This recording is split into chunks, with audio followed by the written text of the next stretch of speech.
that music. So, I mean, when it comes to the TurboGrafx-16 and the PC Engine alike, I mean, sure, we have a few sports games. There's really not much. There's like 2 golf games. We don't have much for racing games. We got, Victory Run, Motor Rotor, and those aren't the best racing games, but the TurboGrafx-16 really isn't known for its racing games. I mean, it really comes down to some RPGs, some platformers, a few puzzle games, some third-party stuff. You got like your Splatterhouses, you got some other, Adventure Island, your Bomberman, so puzzle games. But for the most part, this machine, in general, and the machine that is the TurboGrafx-16 Mini, I mean, it's mostly shooting games. So let's go into Blazing Lasers. This is one that, a lot of these games, they're ridiculously overpriced. To even get them from somewhere on eBay, some of them are straight from Japan, whether it's HuCard or whether it's Disc or Super CD 2, whether it's for the TurboGrafx CD or the Turbo Duo. And then eventually you had the Super Graphics, which only had like 5 games for it, and that was pretty much the death of that. These games are super expensive, so when it comes to the TurboGrafx-16, really just even one of the games, you're really getting your money's worth. Let's go ahead and start this game though. I mean, we got some decent graphics here. The system would probably look best on a smaller TV. Right in front of me here, I have like a 31-inch monitor, 32-inch. I imagine this thing hooked into like a little 19-inch HDMI TV, that'd probably be the way to go for a lot of these games. I mean, it does look good. We're in HDMI here. Listen to that music though. Especially in the headphones. Oh man. Driving bass thuds. And really, this is a shooter beast. And I'm not the biggest fan of like bullet hell and all these different types of shooting genres that kind of exist now. You got the shoot-em-ups, I mean shmups. They're shooting games. They're shooters. That's what they were. That's what they still are, at least to me. I don't call them shmups. You sound like a schmuck saying shmups, and that's just my opinion. Take it for what it's worth. It's not really worth much, I know, but I mean, I like a lot of these older shooters. Especially some of them that are on this system. I mean, these were the ones that really pushed the graphics, stuff like Gradius, on NES, and Life Force. There's a whole bunch of them that I've played both back in the day, and even not really so much currently, although I mean, I do have the NES Mini with pretty much the whole library on it, but even in 2005, 2006, I mean, I'm not one of these people that have stopped playing retro games and am now rediscovering stuff. I mean, when it comes to TurboGrafx-16, I had no experience with it, but when it comes to stuff mainly like Nintendo, Super Nintendo, PlayStation 1, Sega Genesis, these are systems that I've played pretty much all throughout my life. Sure, some of the games, I'll replay them here on the channel. Something like Road Rash, where I'm like, wow, I can't even remember the last time I played these games. It might have been 2003. It might have also been 1999. I mean, who really knows? But that's just some of the games. But for the most part, all these retro games, they're not really even retro to me. It's not like I'm trying to relive my past, because throughout all the years, I've been pretty much playing these the whole time. PlayStation 1 was always hooked up. Even after the PlayStation 3 was out, I still had my PS2 hooked up, and I'm still playing PlayStation 1 games. I mean, that's just how I've always been, but regardless of all that, it's really great to be playing TurboGrafx-16. I mean, it's a system I always wish I had. I didn't realize that it was really a thing in the US. I mean, it's weird to think about in the early 1990s, before there was internet, before people were connected. I mean, people talk about how big a system was, how big the feeling of these games coming out were, how big the launch of it was, blah, blah, blah. And that really only goes for their house, their neighborhood, maybe a few people that also played video games that they were, video game friends with. You had buddies that were into similar things as you, going to school, riding the bus, being like, oh man, I can't wait for this game to come out, or oh man, Link to the Past came out, you got it. I didn't even think it was out yet. You know, stuff like that, riding the school bus, all these different stories that you hear. But it's kind of funny because everyone was living in their own small little bubble. While that's, I guess, still true, it's just with social media, with videos, with YouTube, getting on, sharing your stories, it's just cool to see how different things were. You know, most people talk about the TurboGrafx-16. They talk about, you know, how much of a graphical powerhouse it was. They thought it was pretty much 16-bit at the time. So, I mean, this thing, you know, we're talking about this thing being out 4.5 years before the Super Nintendo, and it's an 8-bit system. But the stories that people have, I just always loved them. How they talk about a certain game coming out and how this was going to be the Super Nintendo killer. But I mean, realistically, you got to think about, you know, the Nintendo 64 coming out in like late 1995 over in Japan, and honestly, at that point, there were still games being made for like Super Nintendo, NES. There were still games from 1995 and 96 dropping on Sega Genesis, 32X, like things like that. And when it comes to TurboGrafx, at least for TurboGrafx and not like PC Engine, one of the first, when it comes to, damn, I just died. That didn't happen the last time. We're playing Blazing Lasers, which I forget its Japanese counterpart name. There's a lot of these shooters that have dual names where it's hard to keep track of, because the Japanese such and such, which ends up having like an English translation to the game, it also has another English version of the name of the game here for America. So this is Blazing Lasers. But you'll also hear people call it by the other name, which I forget right now because there's so many of them that it's hard to keep track of, honestly. Yeah, I like hearing all these stories of how people's minds would be blown away by a game like this, thinking that it could be on an 8-bit system. And even more so later when the CD add-on, I mean, you had like the CD add-on, or like /CD-ROM, and then you had like the CD-ROM 2, and then you had the PC Engine in the shuttle, and you had the, basically the PC Engine / the PC Engine CD that were held together in that little base there, which gave it both power and video. And I would love to have one of those setups just to see how the thing actually works, because then you get later on into the system and you had to have the RAM upgrade.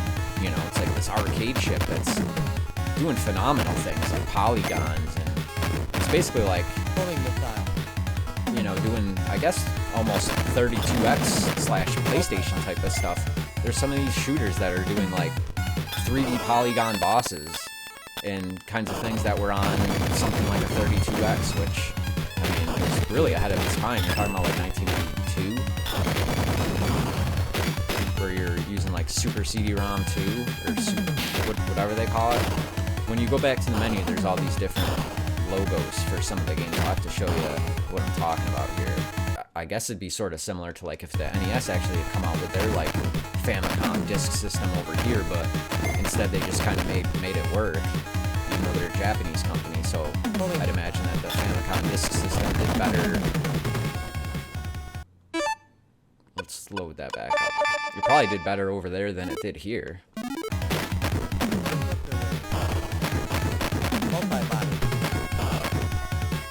I mean, when you make a system, you really just need to make the system. The more add-ons and stuff that it has to it, the more confusing it is. Because even to this day, I'm not huge into the TurboGrafx-16 timeline and the history of it in the library, and when the original system came out versus, you know, when it started going to the disc-based, and then when it came out over here, you had the PC, you had all these different components to it.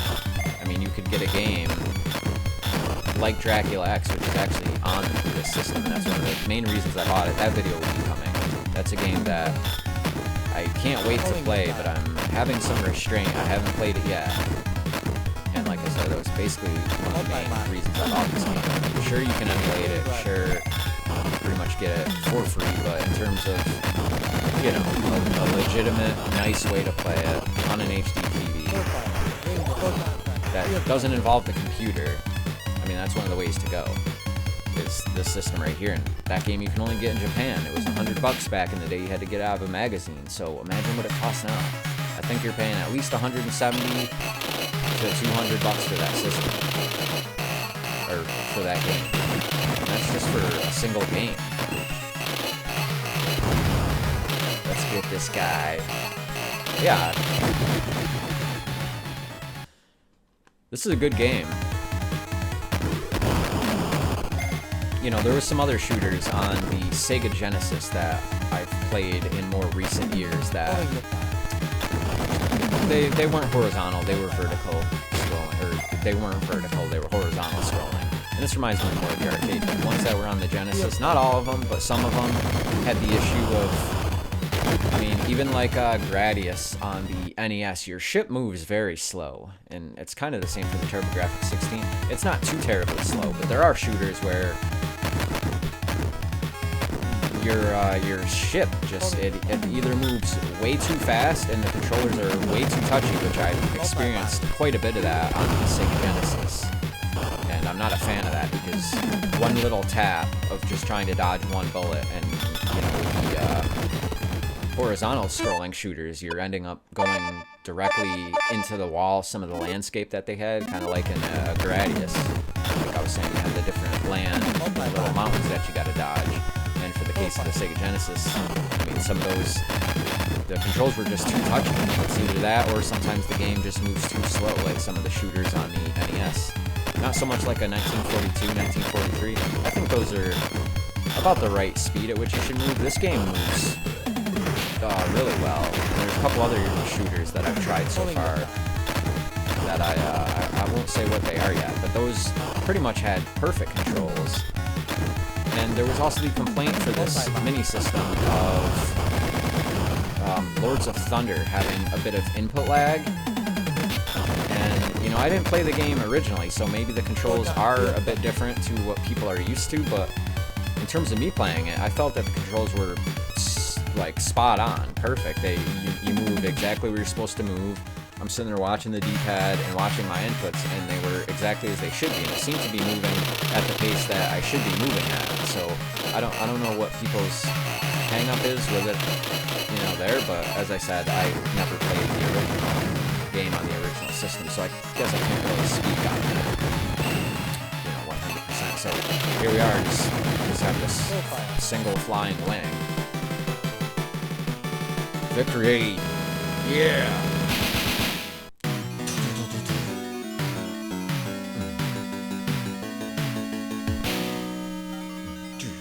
Talk about a victory music. Wow. Area, too. I also like that the backgrounds, you know, we have a little bit of this motion here as I move back and forth. Some games have that, and I don't know, I think it kind of messes with the gameplay a little bit in terms of trying to dodge, but I guess it gives you a little bit more screen space, a little bit more dodging space.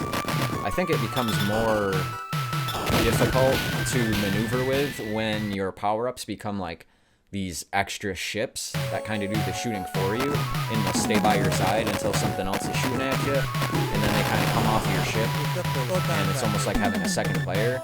I think that's kind of when it's a little bit more, yeah, difficult or distracting. But this game right here, Blazing Lasers, like I said, I forget the other name to it, and there's so many games that have multiple names for different countries. Damn it!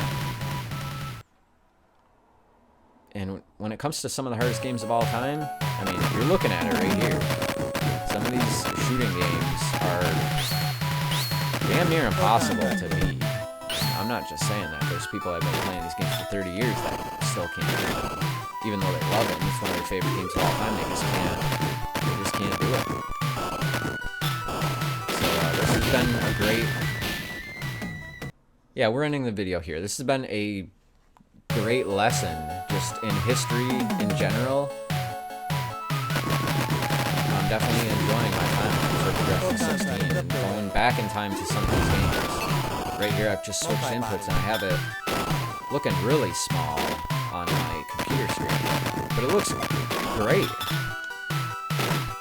So I think it actually looks better smaller. I'm gonna have to try the setting where it goes onto the what do they call it? The Turbo Pocket. I forget the name of the system because it's not one that I'm really familiar with. It'd be cool to have them, but they're outrageously priced. They have a built-in antenna. Anyways, that's another story for another day. Blazing lasers, folks. Not really a review, just a playthrough and showing some gameplay, how it looks, and kind of just what I thought about it. And I definitely got to get further in this game. This is one, like I said, I've already played it. I've gotten past this level here. And I accidentally saved over that save, but I'm not really one for using saves. It's kind of like if I'm going to pick up the game and I'm going to do it old school, you can kind of just go from the start to get my bearings set straight. But yeah, damn.